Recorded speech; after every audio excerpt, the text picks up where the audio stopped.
Continuamos en Ciudad Abierta por Ciudad TV 21.2, el canal del Congreso de la Ciudad de México. En este espacio, la discriminación no tiene lugar.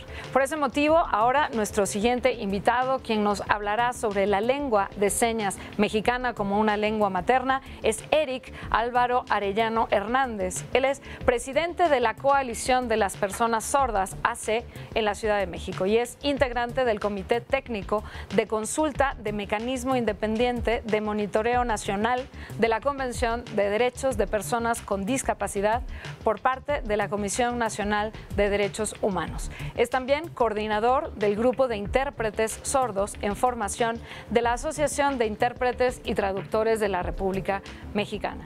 También ha trabajado como profesor de cursos de lengua de señas mexicana. Escuchemos sus comentarios en compañía de Geraldina González de la Vega. Julia, muchas gracias, te agradezco mucho. Hola. Bien, gracias. Bueno, estoy haciendo mis pininos para empezar a hablar lengua de señas. Me puse un poco nerviosa. Bueno, pues muchas gracias, Eric. No te preocupes, no te preocupes. Muchas gracias por estar aquí. Me da muchísimo gusto que nos acompañes para hablar justamente sobre la lengua de señas mexicana, porque me parece que es muy importante justamente el reconocimiento de esta lengua. Ok. Sí. Quisiera preguntarte, ¿cuál es la importancia del reconocimiento de esta lengua?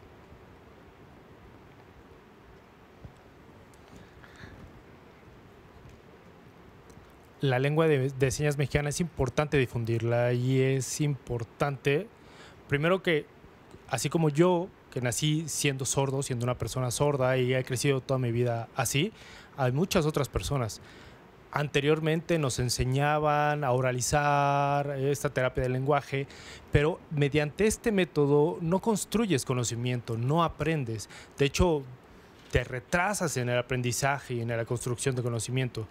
Por ejemplo, hay personas sordas, niños sordos que nacen con papás sordos o niños sordos que aunque tienen padres oyentes, estos padres oyentes aprenden señas y su método principal de comunicación, su forma principal de comunicación es la lengua de señas mexicana. Mediante esta forma de comunicación construyes lenguaje, construyes conocimientos y creo que es la forma más ideal para poder aprender, para poder comunicarte. Así como los niños oyentes te comunicas y aprenden mediante el habla, les van escuchando y ellos van aprendiendo y van generando todo este proceso cognitivo, es importante que para los sordos cuidemos la lengua de señas mexicana, sobre todo en este tema de accesibilidad a la comunicación. Un ejemplo de ellos es la televisión, ¿no? Nosotros necesitamos acceder a la información de la televisión mediante nuestra lengua, la lengua de señas mexicana. Claro, entiendo. Y una pregunta, ¿tú aprendiste la lengua de señas en casa? ¿O lo aprendiste en una escuela? ¿O cómo fue este proceso?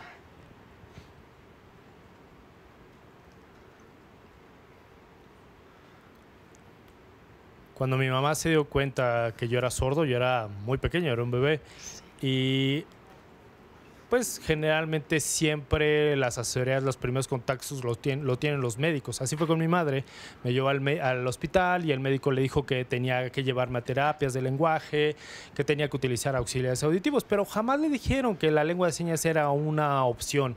Siempre le dijeron, como en otros casos, que había una cura para mi discapacidad, ¿no? Que podía utilizar auxiliares, que podía llegar a hablar.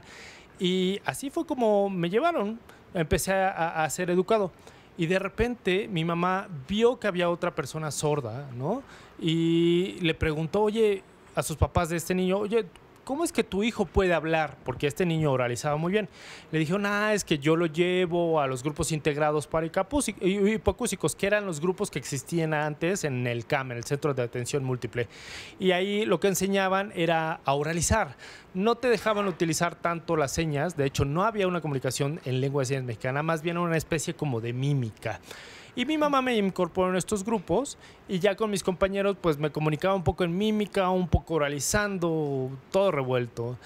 Yo empecé a aprender lengua de señas mexicana gracias a la convivencia con los adultos sordos de la comunidad sorda, con los adultos sordos que estaban en este tema deportivo, en los deportes, y viéndolos a ellos, comunicándome con ellos, fue como aprendí la lengua de señas mexicana, platicando y comunicándome con ellos. Y eso me generó más confianza en mí. Y yo recuerdo que antes no tenía esta confianza.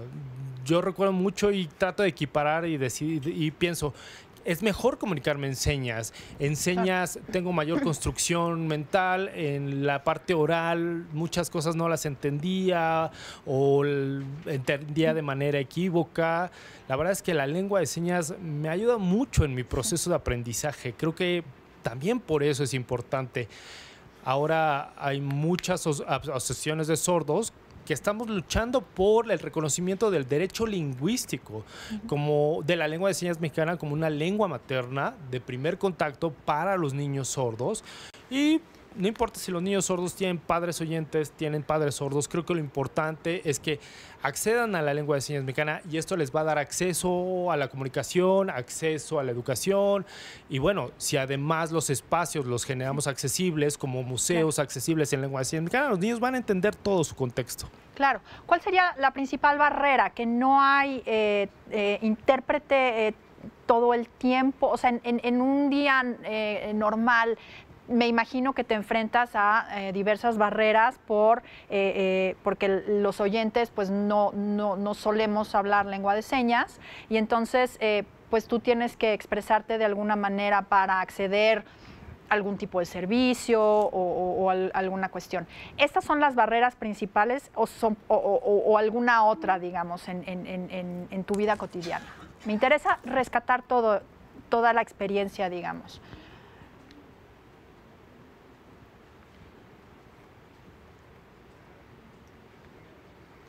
Hace algún tiempo era más complicado porque no había una atención adecuada hacia la comunidad sorda.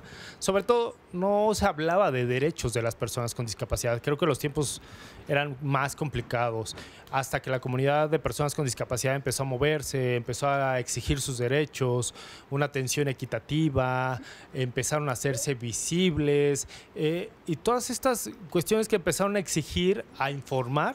Entonces, la comunidad empezó a voltearnos a ver, empezó a ver qué era un sordo, ¿no? A conocer qué era una persona sorda, cuál era el idioma de nuestra comunidad y se ha empezado a generar aceptación de nosotros, ¿no?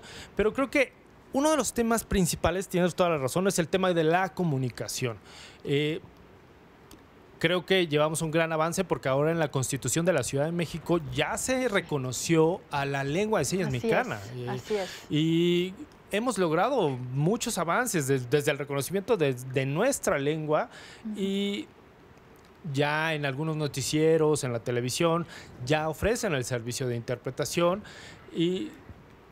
Pero aquí tenemos un problema. Tenemos intérpretes de distintos ámbitos, ¿no? Tenemos intérpretes de conferencias, intérpretes educativos, intérpretes traductores, ¿no? Sí. Y cada uno son perfiles distintos. Claro. Por ejemplo, ahorita en este espacio televisivo tenemos trabajando intérpretes de conferencias, ¿no? Sí. Y bueno, las funciones y las responsabilidades de estos intérpretes son distintos, ¿no?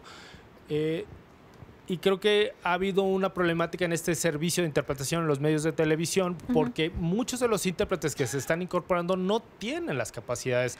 No hay un servicio profesional de intérpretes, ¿no? Hay personas oyentes, que sus padres son sordos, de los cuales su lengua materna sí es la lengua de señas mexicana, y creen que ya por tener una lengua materna señada ya pueden ser intérpretes, y no es así. Sí. El ser intérprete es un servicio profesional, no es que alguien quiera ayudar a las personas sordas, no. Para ser intérprete tendrían que estudiar, tendrían que saber todas estas técnicas de interpretación. Sí. Creo que de eso también hace falta información, porque al final del día las personas sordas vamos a obtener información de lo que los intérpretes nos transmitan. Claro, es como, por ejemplo, cuando hablas del inglés o del francés. Si pensamos, por ejemplo, en la ONU. La ONU tiene incorporados muchos intérpretes de muchas lenguas orales, ¿no? Y todos son profesionales. Creo que hay que equiparar así a los intérpretes de lengua de señas. No es porque si, por ejemplo, alguien sabe español porque sus papás son mexicanos, aunque nació en Estados Unidos, ya es intérprete español. Claro. No es así. Creo que para trabajar de intérprete hay que profesionalizarse. Esa es una de las principales preocupaciones que tengo. Ahora se están incorporando intérpretes en los medios de comunicación, pero en lugar de dar acceso a la información, están obstruyendo la información, ¿no? Claro, porque no se entiende lo que se está diciendo, ¿no? Sí, entiendo que ese ha sido alguno de los problemas en algunos espacios de televisión en donde se ha hecho el esfuerzo de la traducción, sin embargo, no se ha tenido una traducción adecuada. Y eso pues también es una obstrucción al ejercicio del derecho a la información que tienen todas las personas sordas, ¿no? Justamente de poder entender qué es lo que están viendo en la televisión o están, viendo en una presentación en vivo, ¿no? Como por ejemplo hacemos a veces también en Copred con algunas de las presentaciones. Entonces, para terminar, quisiera preguntarte una cosa. Me decías la otra vez que para los nombres no era necesario deletrear cada una de las letras, sino que se buscaba alguna manera de referirse a las personas y que cada quien elige, digamos, cómo va a ser nombrado en lengua de señas. Sí fue contigo con quien platiqué eso, ¿verdad? ¿O no? ¿No fue contigo? Fue con tu hermana a lo mejor. Bueno, lo que sucede... Fue en el Twitter, para que quede claro. La comunidad sorda vemos, las personas sordas, vemos la característica principal de las personas. A lo mejor es un gusto o a lo mejor es una característica física. Por ejemplo, algo que sucedió muy interesante ahora con la nueva jefa de gobierno, Claudia Sheinbaum, empezó a haber una discusión de qué seña le íbamos a poner a la jefa de gobierno, ¿no? Y algunos sordos que trabajan en gobierno, en oficinas de gobierno, empezaron a decir, no, esta seña, y se compartieron todas las señas, las posibles señas para designarle a Claudia Sheinbaum, y entre todos llegamos a un consenso para establecerle una seña. Lo que dijimos fue que lo más evidente es que Claudia Sheinbaum casi siempre utiliza rebozos. Entonces, por eso le pusimos esta seña. Le pusimos esta seña a Claudia Sheinbaum. Exacto. Ya ves la señal de Claudia Sheinbaum. Quería yo rescatar eso porque me pareció algo muy interesante. Y tienes razón, eso es algo importante. Nosotros no deletreamos todo el tiempo, no. Quizá si algún concepto no tiene una seña en particular, lo deletreamos. Pero si no, casi todos los conceptos tienen su propia seña y así construimos nuestra oración, ¿no? Tenemos que cortar. Y digo, las señas no solamente es mover las señas, también se incorpora la parte gestual, la parte corporal, cómo mueves el cuerpo, qué gesto pones. Claro. Y eso es lo que le da la construcción gramatical a la lengua de señas mexicana. Porque, por ejemplo, si pones una sola seña, ¿no? Pero le cambias el movimiento y le cambias el gesto, cambia el significado, como en este ejemplo, ¿no? Sí. Por ejemplo, puedes usar para prejuicio esta seña o para imaginación, ¿no? Sí. Cambias el gesto. Claro. Tenemos que ir ya a un corte, lo siento muchísimo, pero espero que la próxima vez podamos tener un tiempo más amplio para poder explicar todas estas particularidades. No le cambien, muchas gracias y muchas gracias. De nada. Gracias.